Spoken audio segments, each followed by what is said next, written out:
kadang juga tidak sesuai dengan harapan kita. Jadi tapi dengan planning yang ada terus kita gagal, bukan berarti kita berhenti untuk melakukannya. Jadi karena planning ini planning manusia, bukan planning Tuhan. Jadi kalau planning Tuhan itu pasti yang terbaik, sementara planning manusia bisa memplanningkan segala sesuatu, tetapi tetap Tuhanlah yang menentukan apakah planning kita ini bisa kita lakukan. Jadi tapi kalau terlalu banyak planning, gue kok badi ngeluh, hidup sewajarnya, sebiasa saja, raiso yo wes.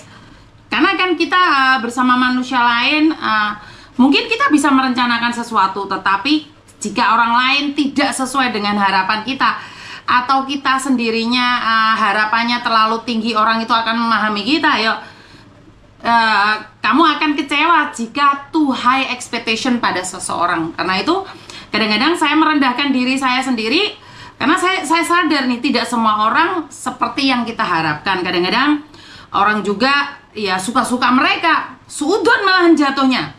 Waduh, kita mengatakan sesuatu jatuhnya kita yang suudon. Jadi aduh, sementing gak ududen serap apa-apa. Ya pernah. Kita melakukan yang terbaik karena gini loh, planning kita bukan planning orang lain. Orang lain belum tentu tahu, bahkan belum tentu peduli dengan apa yang kamu planningkan. Sementara janji itu kadang-kadang tidak perlu untuk ditepatin. Setidaknya kita harus tahu siapa mereka. Bukan berarti kita membenci, tetapi setidak-tidaknya kita sadar, kita tahu bahwa kadang-kadang orang-orang tersebut dari segala masalah kita akan tahu pribadinya dia, cara menanganinya seperti apa. Apakah orang tersebut menyepelekanmu, atau orang tersebut menghinamu, ataupun memakimu, atau bahkan memutuskan hubungan untuk segala sesuatu. Yaitu kita bisa dilihat saat kita marah, kita nyantai aja, tetapi orang lain akan menanggapinya dengan emosi. Oke? Jadi gagal fokus sama Pak Tony, wis rapopo, wetenge Pak Tony tak tutupi karo iki ya.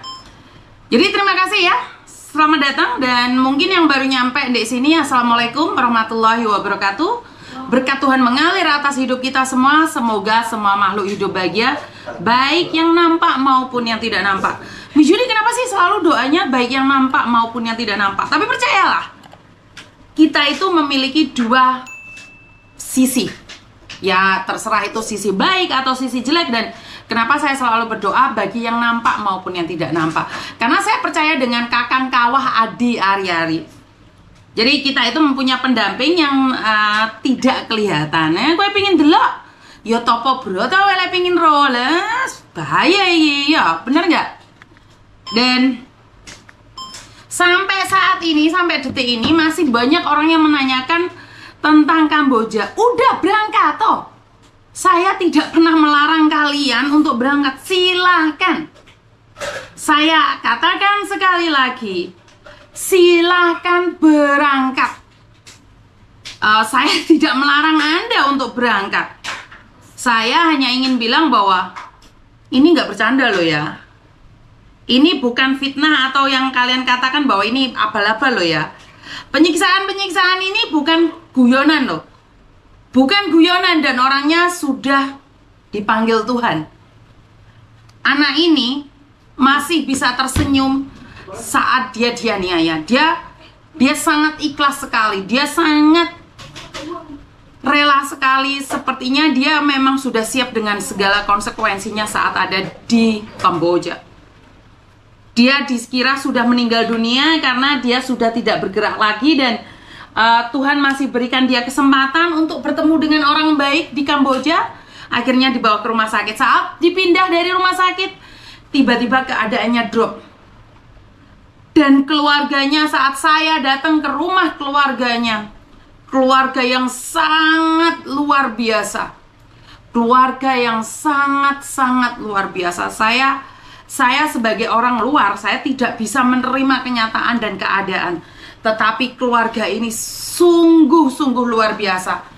Sungguh-sungguh, saya nggak bisa ngomong apa-apa ya. Jadi kemarin itu saya berada di Babelan.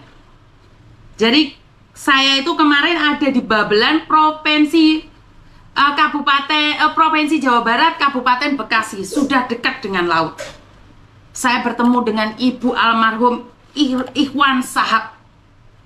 Jadi saya bertemu secara langsung, keikhlasannya luar biasa. Halo? Halo?